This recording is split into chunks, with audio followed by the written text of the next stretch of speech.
Sejarah perkembangan ilmu pengetahuan di Barat tidak bisa terlepas dari kontribusi besar saintis Muslim, tak terkecuali dalam bidang matematika. Al-Khawarizmi misalkan, ia sangat berperan terhadap perkembangan matematika modern.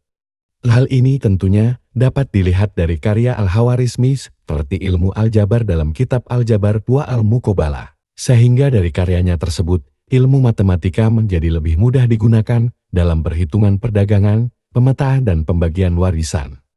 Selain itu, sumbangan Al-Khawarizmi dalam bidang matematika juga terdapat pada ilmu trigonometri dan penemuan angka non serta menjabarkannya dengan lebih sempurna dibandingkan pada masa sebelumnya. Bukan hanya Al-Khawarizmi yang berkontribusi atas perkembangan ilmu matematika modern saat ini, akan tetapi masih banyak lagi para saintis Muslim yang juga berkontribusi dalam perkembangan ilmu matematika modern seperti Umar Al-Khayyam, Al-Hajjaj, Nasiruddin Al-Tusi, Ibnu Hisham dan lain sebagainya. Kemunculan sesuatu yang dinyatakan sebagai angka sudah ada dalam berbagai peradaban terdahulu. Awalnya manusia menggunakan jari sebagai alat menghitung yang sangat sederhana. Hal ini tentunya telah dilakukan oleh manusia pertama di bumi yaitu Nabi Adam. Sebagaimana firman Allah dalam surat Al-Baqarah ayat 30, sehingga dapat dikatakan, pada dasarnya seluruh manusia dari berbagai zaman telah menggunakan ilmu hitung-menghitung untuk memenuhi kebutuhan hidupnya. Kemudian, pada perkembangan selanjutnya, angka-angka yang ada mulai disimbolkan dengan menggunakan jari-jari tangan untuk menyatakan bilangan terhadap sesuatu, lantas mulai ditulis dalam bentuk guratan pada tanah, lempengan kayu, atau lempengan batu. Tahap selanjutnya, angka mulai diaktualisasikan dalam bentuk tulisan, seperti halnya peradaban yang muncul pada periode 3000-an sebelum Masehi, yaitu peradaban Mesir kuno. Peradaban ini telah menggunakan angka-angka yang dilambangkan dalam bentuk simbol bergambar. Bukti sejarah yang ditemukan di Mesir sejak 3000 tahun sebelum Masehi yaitu angka 1-9 disimbolkan sebagai garis vertikal sesuai jumlahnya, sedangkan angka 10 diwakili oleh lambang melengkung ke bawah. Begitu juga dengan lambang bilangan yang lebih besar seperti 100, 1000, 10.000, 100.000 dan 1 juta, dituliskan dengan lambang bergambar lainnya. Dalam penulisan angka-angka, peradaban Mesir menggunakan cara penulisan yang berawal dari sebelah kanan ke kiri. Sistem penomoran Mesir tidak melibatkan angka 0, sehingga 0 sendiri belum ditemukan dalam peradaban Mesir yang menjadi bagian dari suatu bilangan itu sendiri, karena memang belum dianggap penting dan juga tidak sesuai dengan kebutuhan mereka kala itu. Pada peradaban Babilonia yang menggunakan simbol bergambar sebagai pengganti angka, angka 1-9 disimbolkan dengan lambang yang disebut cuneiform, sedangkan angka 10 dilambangkan dengan nama Ho. Maksudnya, lambang cuneiform digunakan untuk menunjukkan angka 1-9. Sedangkan angka 10 dilambangkan dengan lambang Ho. Adapun angka 60 menggunakan lambang cuneiform yang lebih besar. Sehingga sistem ini sangatlah rumit untuk digunakan, karena angka 1-59 seharusnya dituliskan menggunakan simbol yang berbeda, akan tetapi dari keunggulan mereka dalam bidang astronomi, sistem per-60-an ini masih dipakai sampai saat ini. Mereka menghitung lamanya waktu tertentu seperti 1 tahun ada 12 bulan. 1 bulan 30 hari, 1 hari 24 jam, 1 jam 60 menit, dan 1 menit 60 detik.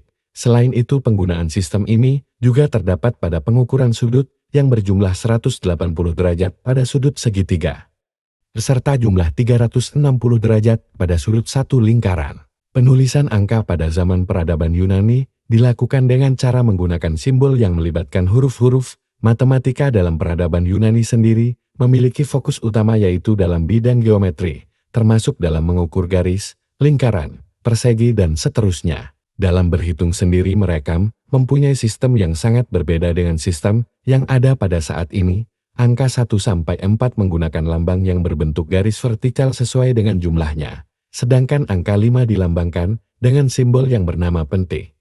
Angka 10 dilambangkan dengan simbol yang bernama deka, dan angka 100 dilambangkan dengan lambang hekatan atau huruf H, dan sebagainya. Sistem penulisan angka dalam peradaban Yunani sendiri pada akhirnya memiliki pengaruh terhadap penomoran pada peradaban Romawi yang menyimbolkan angka menggunakan simbol huruf. Bangsa Romawi menulis angka menggunakan 7 huruf yang sering dikenal dengan sebutan angka Romawi. Angka-angka inilah yang digunakan di Eropa hingga abad pertengahan.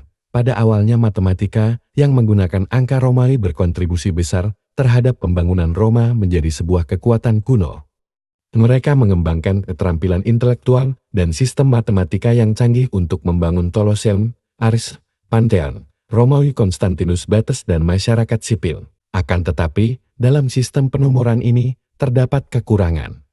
Bangsa Romawi tidak mempunyai angka 0, serta penomoran dalam peradaban Romawi tidak memiliki sistem untuk perhitungan di atas 1000. Pada awalnya angka Romawi digunakan untuk mencatat nomor dalam batu, seni dan koin. Saat ini angka Romawi masih digunakan dalam kehidupan sehari-hari. Seperti penggunaan pada penulisan daftar item, judul bab, dan juga masih digunakan dalam penomoran pada jam. Angka yang digunakan saat ini merupakan sumbangan dari Al-Khawarizmi. Angka yang ditemukan Al-Khawarizmi disebut dengan angka Al-Ghubariyah atau angka-angka Debul atau Al-Arqam Al-Arabiyah yang hingga saat ini dipakai standar penomoran dunia. Matematika adalah ilmu yang digunakan dalam memenuhi kebutuhan kehidupan manusia sehari-hari, seperti halnya yang terjadi pada peradaban Mesir kuno tahun 3000 sampai 300 sebelum Masehi. Matematika digunakan pada pembuatan bangunan piramida. Dalam kegunaannya tersebut, sistem penomoran yang ada tidak menggunakan fungsi angka 0, sehingga angka 10, 100, 1000 dan sebagainya dilambangkan dengan menggunakan simbol yang berdiri sendiri tanpa melibatkan angka 0 sebagai angka. Sehingga menjadi sebuah bukti lain bahwa bangsa Mesir belum menemukan angka 0. Begitu juga yang terjadi pada peradaban Yunani, bahwasanya rumusan sebuah sistem bilangan yang digunakan dalam bilangan 0 untuk menggambarkan sesuatu yang tidak ditemukan. Bahkan angka 0 dianggap tidak penting. Alasannya karena mereka menggunakan sistem matematika dalam hal-hal praktis dan nyata saja serta penggunaannya dalam sistem logika yang abstrak. Selain itu, mereka juga tidak cenderung menempatkan matematika ke dalam filsafat mereka dan menjadikannya sebagai titik tertinggi pada zaman kuno. Maka bisa dikatakan Yunani tidak menemukan angka 0. Angka 0 sendiri mendapat penolakan keras di barat. Penyebabnya karena 0 dianggap banyak menyalahi aturan dan prinsip matematika. Seperti terbenturnya angka 0 dengan salah satu prinsip utama filsafat barat yang berbunyi bahwa seluruh kosmos Yunani didirikan di atas pilar yang tidak ada kekosongan. Sehingga peradaban barat mendapatkan berbagai hambatan dalam perkembangan ilmu matematika. Contohnya adalah seperti kacanya sistem penanggalan yang mereka buat sendiri. Sejarah angka 0 sedikit menarik jika dilihat pada peradaban Babilonia tahun 300 sebelum Masehi, di mana saat itu telah ditemukan 0 purba. Angka 0 digunakan untuk menggambarkan sebuah ketiadaan yang berlambangkan gambar dua buah cuneiform yang dicetak miring. Kemudian angka 0 digunakan dalam mengetahui perbedaan antara 205 dan 2005. Angka 0 sendiri selalu ditempatkan di antara nomor dan tidak pernah diletakkan pada akhir nomor atau di belakang nomor. Karena simbol pengganti angka 0 tersebut tidak pernah bisa berdiri sendiri, harus ada bilangan lain yang menemaninya sehingga angka 0 mampu berdiri atau berfungsi. Angka 0 juga terdapat dalam literatur bangsa India tahun 458 Masehi, tepatnya dicetuskan oleh seorang matematikawan bernama Brahmagupta. Ia mengembangkan simbol untuk 0 yaitu titik di bawah angka. Brahmagupta juga mengembangkan operasi matematika menggunakan 0. Menulis aturan untuk menghasilkan 0 melalui penambahan dan pengurangan dan hasil menggunakan 0 dalam persamaan. Dari sinilah 0 mulai diakui dunia, baik sebagai sebuah ide dan simbol. Akan tetapi masih ada kesalahan yang dilakukan Brahmagupta dalam menyebutkan salah satu sifat 0. Ia menyatakan bahwa bilangan asli apabila dibagi angka 0 hasilnya adalah 0. Sedangkan sistem komputer secanggih apapun akan mendapatkan permasalahan dalam pembagian tersebut, maka kegunaan angka 6 belum masuk pada penempatan bilangan yang mampu berdiri sendiri seperti bilangan lainnya. Bahwa meskipun ide angka 6 sudah mulai ditemukan pada peradaban sebelumnya, baik di Mesir kuno, Yunani, Babilonia, Barat dan India, namun sifat angka 0 seperti yang dipahami hari ini belum pernah dijelaskan dalam peradaban-peradaban tersebut. Bahkan di antara peradaban itu, menilai eksistensi angka 0 tidak begitu urgen, atau jikapun ada hanya sekadar pembeda antara angka dan bentuknya pun tidak seperti angka 0 yang umum digunakan saat ini. Pada tahap selanjutnya, angka 0 berkembang di Timur Tengah, tepatnya ditemukan oleh seorang muslim bernama Al-Khawarizmi. Angka 0 sendiri dideskripsikan secara jelas atas peranannya dalam sistem komputasi dan sistem penempatan bilangan yang ditulis dalam buku Al-Khawarizmi, Al-Jabar 2 Al-Muqabalah pada tahun 773 Masehi. Dalam buku itu disebutkan bahwa angka 0 merupakan bagian dari angka Arab yang didasari sistem bilangan di India. Kemudian Al-Khawarizmi memberi tanda lingkaran kecil dalam melambangkan ketidakadaan sebuah bilangan tersebut yang hingga kini disebut dengan 0. Dalam perkembangannya Al-Khawarizmi telah menggabungkan metode ilmu matematika yang ia temukan dengan bilangan India dan matematika Yunani.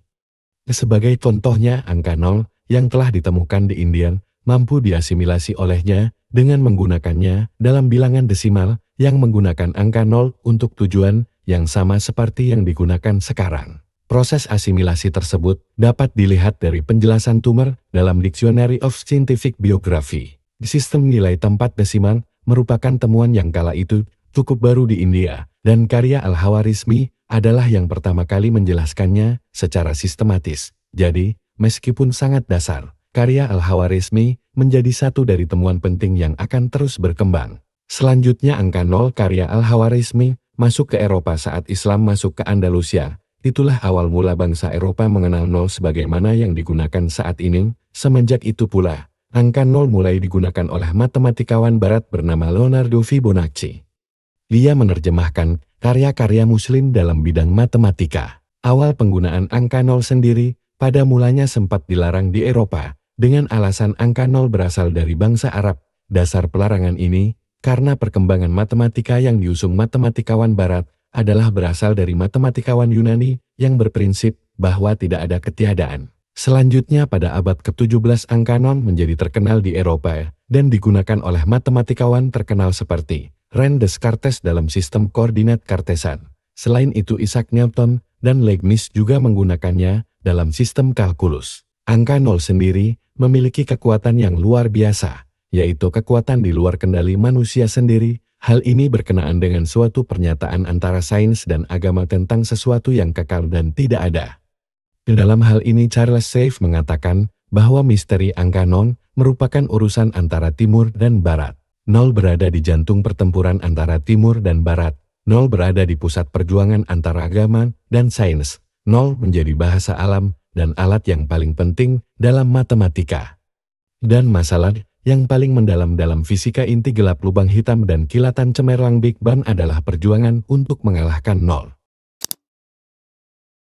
Di balik perkembangan ilmu pengetahuan dalam Islam pada saat itu disebabkan oleh motivasi yang begitu tinggi dalam mengembangkan tradisi keilmuan pada zaman itu. Motivasi Al-Khawarizmi yaitu berawal dari perkataan Khalifah Al-Ma'mun yang mengatakan bahwa hendaklah Al-Khawarizmi memudahkan seseorang dalam memahami suatu ilmu pengetahuan. Karena orang yang berjasa dalam memudahkan seseorang untuk memahami suatu ilmu, sesungguhnya ia memiliki pahala yang begitu besar di sisi Allah. Dengan semangat yang demikian pula ilmuwan Muslim bersungguh-sungguh dan bekerja keras dalam memberikan kontribusi keilmuan terhadap generasi selanjutnya. Kontribusi tersebut dapat dilihat pada kepiawaian Al-Khawarizmi dalam mengenalkan angka 0. Ia menjadikannya sebagai nilai tempat dalam basis 10 dengan cara meneliti dan mempelajari sistem penomoran India. Sistem inilah yang disebut dengan sistem bilangan desimal. Sehingga sistem penomoran selanjutnya menjadi sangat praktis dan mudah untuk dipelajari. Dalam karya penemuannya, ia mampu mengasimilasikan ilmu pengetahuannya dengan pengetahuan yang ditemukan pada peradaban terdahulu, yaitu Yunani dan India.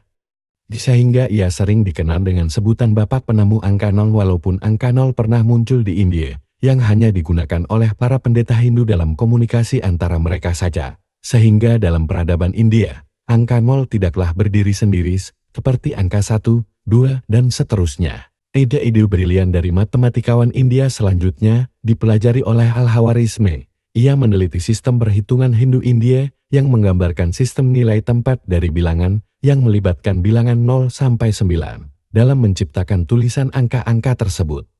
Al-Khawarizmi menulisnya berdasarkan jumlah sudut dari masing-masing nomor, bahwa peradaban-peradaban terdahulu telah menafikan angka 0, bahkan dianggap sebagai benalu dan perusak bagi perkembangan ilmu matematika. Al-Khawarizmi sangat berjasa dalam perkembangan ilmu matematika modern. Selain penemuan angka 0-nya, ia juga memiliki kontribusi terhadap kemajuan ilmu matematika khususnya dalam penemuan ilmu aljabarnya yang dituliskannya dalam buku dengan judul Al-Jabar wa Al-Muqabalah. Sehingga dari aljabar ini, ilmu matematika menjadi lebih mudah digunakan dalam perhitungan perdagangan, pemetaan dan pembagian warisan. Selain itu sumbangan Al-Hawarizmi dalam bidang matematika terdapat pada ilmu trigonometri dengan karya bukunya yang berjudul Al-Gharitmah. Tentu saja munculnya Al-Hawarizmi tidak bisa dipisahkan dari Ibrahim Al-Fazari, karena ialah orang yang ditugaskan oleh Khalifah Al-Mansur untuk menerjemahkan buku Al-Sinduhin karya Brahmagupta matematikawan India, sehingga matematika dalam peradaban Hindu menjadi lebih mudah untuk dipahami. Selain Hawarizmi, Umar Al-Hazzam juga memberikan kontribusi besar dalam menyelesaikan berbagai masalah aritmatika dan aljabar. Dalam hal ini, ia menulis sebuah artikel yang membahas tentang persamaan tingkat 2 dan 4. Sumbangan ilmuwan muslim di bidang matematika sangatlah berarti, sehingga menghasilkan teori-teori canggih yang dapat dimanfaatkan sampai saat ini. Muncul juga Al-Hajjaj bin Yusuf bin Matlor, seorang muslim yang memberikan kontribusi terhadap ilmu matematika dengan merujuk kepada teori-teori terdahulu, khususnya beberapa kritik dan komentar dari mereka terhadap teori Euclides tahun 330 sampai 260 sebelum Masehi, seorang ahli matematika Yunani. Menulis buku yang berjudul Elements atau dalam bahasa Arab terkenal dengan Al-Usul Al-Handasah. Buku ini kemudian diterjemahkan oleh Al-Hajjaj untuk dapat dipelajari dan akhirnya dikembangkan serta disempurnakan oleh ilmuwan muslim. Al-Hajjaj tidak hanya menerjemahkannya, akan tetapi ia juga mengomentarinya yang kemudian dimuat dalam buku yang berjudul Al-Haruni dan Al-Makmuni. Begitu juga dengan Nasiruddin Al-Tusi, ia menangani postulat yang kelima dalam teori Euclides dengan memberikan bukti baru bahwa jumlah ketiga sudut sama sisi sama dengan dua sudut segitiga sama kaki. Teori Al-Tusi itulah yang sampai sekarang masih digunakan oleh ilmuwan matematika modern. Selain itu, teori yang ditemukan Al-Tusi merupakan titik tolak perubahan dalam pengembangan ilmu teknik modern. Selain Al-Tusi, Ibnu Haytham pun memberikan sumbangan keilmuan dalam bidang ini. Selain menjelaskan postulat kelimanya Euclides, dia juga mengarang buku dalam bidang matematika sebanyak 25 buku. Dalam segala penelitiannya, ia adalah orang yang selalu menggunakan metode secara ilmiah dan matematis, khususnya dalam bidang optik, bidang yang ia geluti sendiri. Ibnu Haytham mampu melahirkan sebuah karya berjudul Al-Manasir. Buku ini membicarakan secara tuntas hakikat optik penglihatan mata. Metode yang digunakannya bersifat ilmiah dan matematis yang dilakukan berdasarkan riset, eksperimen dan analogi. Secara keseluruhan kontribusi Islam dalam menciptakan berbagai macam cabang matematika pada abad pertengahan diantaranya adalah kalkulus, aljabar, induksi matematika, trigonometri, logaritma, sejarah angka dan penemuan, serta penggunaan angka nol. Cabang ilmu matematika tersebut hingga sekarang ini masih digunakan dalam ilmu matematika modern. Seandainya peradaban Islam pada saat itu tidak mengalami kemajuan di dalam ilmu pengetahuan, kondisi ilmu pengetahuan modern tidak secanggih yang ada pada saat ini. Alasannya adalah, peradaban Barat saat itu mengalami kemunduran dalam ilmu pengetahuan. Selain itu, Barat bersikap acuh terhadap ilmu pengetahuan, bahkan menjadikannya sebagai musuh. Maka peradaban Islamlah yang memberikan kontribusi terbesar terhadap kemajuan ilmu modern saat ini. Karena peradaban Islam masa itu mampu mengasimilasi dan menerjemahkan karya-karya para ilmuwan dari peradaban terdahulu, sehingga karya-karya mereka masih bisa dinikmati hingga saat ini.